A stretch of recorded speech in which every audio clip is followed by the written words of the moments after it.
All right, it's the social on TalkSport 2 of myself, Adi Oladipo, broadcaster Rory Jennings in the studio with us as well. You know what I want to talk about? Arsenal. Let's have a little chat about Arsenal. Arsenal fans are clearly getting excited right now about the prospects of them not just finishing in Europe, but potentially finishing in a Champions League spot, which is crazy considering the start of the season. But they are on a good run right now. Beat Watford 1-0 on the weekend. Could have been a couple more with a few of their star players had their shooting boots on. Where are you on the prospect of them making a Champions League run? So not a Europe run, a Champions League run, top four. Because, just to interrupt you there, sorry, at the start of the season, top four was banked. Right? Everyone said United, Liverpool, Chelsea, City guaranteed. Yes. Right? Yeah? Now, though, United have had a wobble, and it's almost like, okay, someone might be able to nick a place. Yeah, I think it's double-edged, isn't it? Yeah. I think Arsenal have been brilliant and really surprised people. You've got to remember, Arsenal haven't lost since they played Man City. That was the third game of the season. Yeah. They haven't lost since that point, so they haven't lost for over 2 months. So that in itself is impressive, and that in itself would indicate that Champions League football is a distinct possibility. But then, almost more importantly, you combine it with what you're alluding to there. You combine it with what's been going on at Manchester United, and all of a sudden you're looking at it going, yeah, absolutely. Why not? I think the fixtures have been kind to them, though. I'm not taking away. You can only beat what's in front of you, right? That's the old saying. But I think the fixtures have been kind. Look at who they've played. I think the one result in there is like, is Leicester. But you continually tell me Leicester are awful. Manager's awful. Leicester right now, 12th in the Premier League. So you look at the fixtures. I've got in front of me. They beat Tottenham, North London derby. Tottenham at the time, bad. Brighton, lucky to get a point. Crystal Palace, lucky to get a point. Villa, who've just sacked their manager. I know this is all ifs and buts. And Watford. That's what they beat. Yeah, but Addy, What's that? But they're 8 games unbeaten with 6 wins. Like the Premier League is very competitive, very difficult, and any points secured is decent. Yeah, they've ridden their luck. But I think it's fair to say as well that every single club, regardless of position, at some point has had to ride their luck. Yeah. So they got very lucky, particularly against Palace. I thought very lucky against Palace. Maybe Brighton as well. Yeah, very lucky against Brighton. Brighton outplayed them as well. But they are unbeaten in 8, winning 6. Yeah. Emil Smith-Rowe playing really well. Ben White playing really well. 2 players, by the way, who are deemed not good enough for England. And yet they are the reason that Arsenal are pushing on and looking like fairly secure. Yeah. They've got that spine now, haven't they? They really do. They've got the spine. Ramsdale's come in. And look, hands up. I said on Twitter the other day, I got it wrong about Ramsdale. I was laughing about the signing. He's a character. He looks like a leader. He looks like someone that's going to be fun in the dressing room. All those things I think are important. And then you've got the Gabriel and Ben White partnership, which is becoming that. Tavares, by the way, has come really good. Obviously, Kieran Tierney's had his injuries. They've got good cover there. Saka, obviously, you've got to mention Saka. Did you see what Saka did to Danny Rose? Mate, Saka could put anyone in the spin. Danny Rose awful, though. No, but Danny Rose nicking a living right now. He's nicking a living. I probably agree with you, but still, what Saka was doing to him was bad news, man. Yeah. And look, when Saka's playing like that, the nature of the win, on some level, I think it's portrayed as... Look, Arsenal were worthy winners. They deserved the victory. Yeah. But the way that they got the victory, it came with some added notes. Of course. Maybe they should have put the ball out. Maybe they should have given the ball back. Maybe whatever should have happened. But can I spin it the other way? Spin it. To add to the reasons why Arsenal could make it. Go on. What they displayed in the way that they approached that moment, what they displayed in their direct desperation, resoluteness to secure those 3 points, was unsporting. Yeah. Ruthless. But it was ruthless. It was correct. Something that let's be honest, that's almost vanished from the Arsenal DNA, that ruthlessness. You know, like we always talk about it. Me and you grew up watching a ruthless Arsenal in the 90s and early 2000s. They look like they might have a bit of a naughty edge to them. It would be so easy. It would be so easy for us to sit here and sneer at that decision. It was incorrect. It's the wrong thing to do. The football must be secondary to principle. Or they get the 3 points and we can say what we want and we can sneer how we want. Dude, what's more important? Get the 3 points. What comes to counting the points at the end of the season, no one's going to look back and say, oh yeah, that Watford game though. Claudio Ranieri's should have given that ball back. Yeah, Ranieri's he's upset with you. He's in the first division, by the way. He's in the first division, but he's angry with you. How dare you? The biggest reason I think they could make top 4, I think they'll make Europe. So I think they could barge their way into the top 6. The biggest reason, the biggest by far, is they don't have European football. They are playing 1 game a week throughout the season. Yes, they might have an FA Cup game in there. It depends upon how far they go.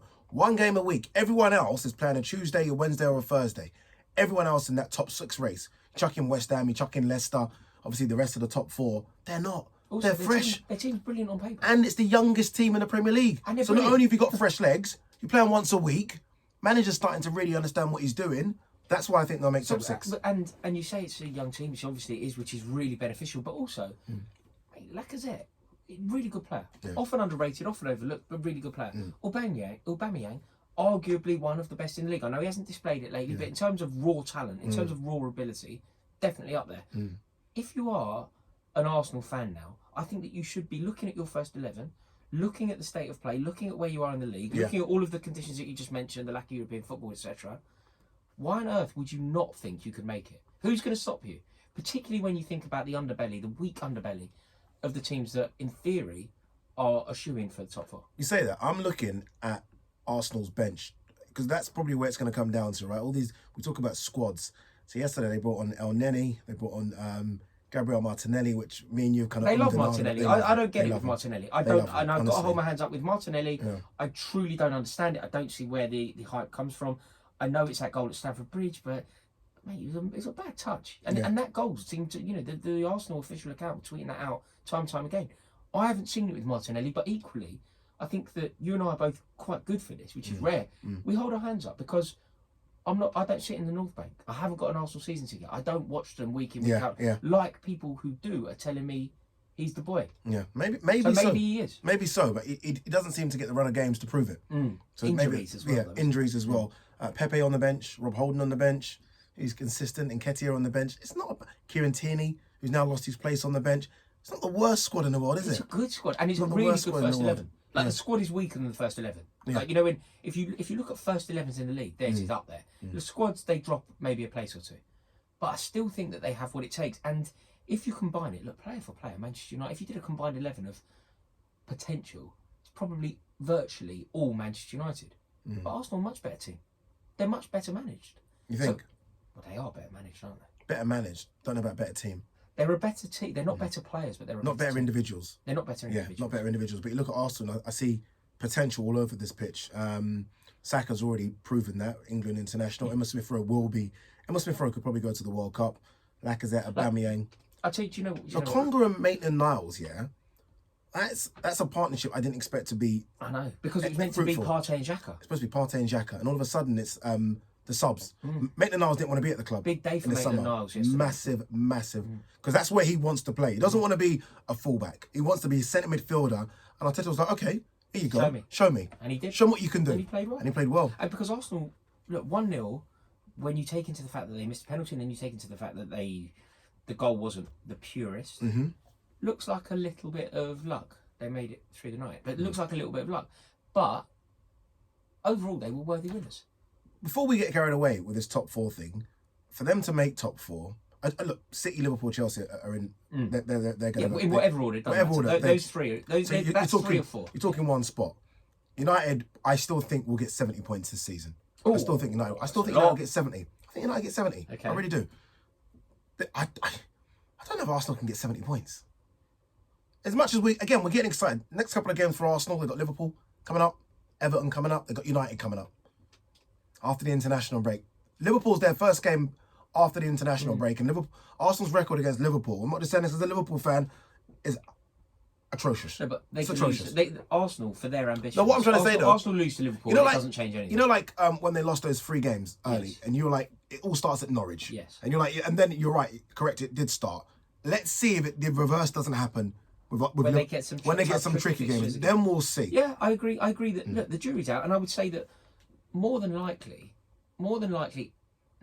I think that Arsenal can do it. But realistically, they shouldn't. They aren't the favourites. They aren't the favourites. Manchester United, their squad, the club that they are, everything. It should be Manchester United.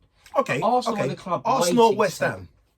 If at the end of the season you're thinking who has made top 4, is it Arsenal or is it West Ham?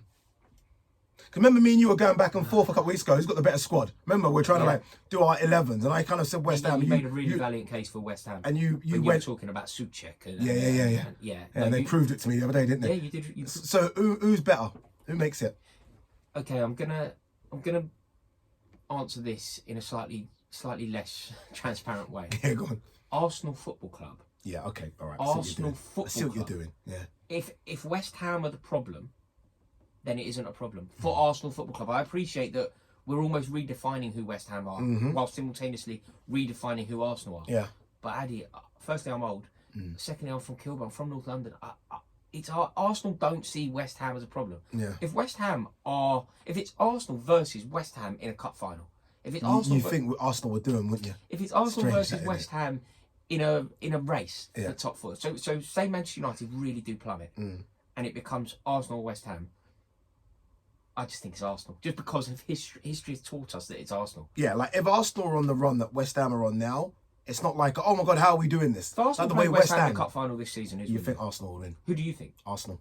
So do I. And effectively, but it's because it's Arsenal. Effectively, not because they're better right now. It's just because it's Arsenal. No, but that counts as well. Yeah, history counts. It all counts. Agreed. So I think it's difficult, but if Manchester United don't make it, and it's all of the warning signs are suggesting they won't, then it's between Arsenal and West Ham. How crazy it is, just the final point here. I remember me and you at the start of the season were like, Arsenal could finish 14th or 6th. Yes. That's how we weren't sure. Now, though, I think we're both agreeing this Arsenal side, at the minimum, will finish probably 7th. Yeah, I agree. At the minimum. I agree. I think they will. That would be bad, I think. Yeah, that'd be bad. Because when you look at the teams that were up there and around those positions, Wolves, Tottenham, Brighton, Arsenal will be thinking that they're not the threat. Yeah. Interesting. Very interesting indeed. All right, it's Social on TalkSport 2. More from when we come back.